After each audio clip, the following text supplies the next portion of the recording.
Welcome, in this video we will learn about Python tuples. In Python programming, a tuple is similar to a list. The difference between the two is that we cannot change the elements of a tuple once it is assigned, whereas in a list, elements can be changed. Let's discuss some advantages of tuple over list. First, we generally use tuple for heterogeneous data types and list for homogeneous data types. Second, since tuple are immutable, iterating through tuple is faster than with list, so there is a slight performance boost.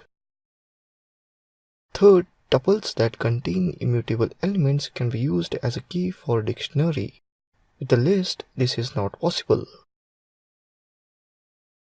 If you have data that doesn't change, implementing it as a tuple will guarantee that it remains write protected.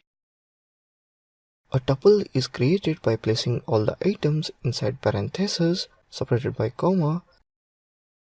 The parentheses are optional, but it is a good practice to write it.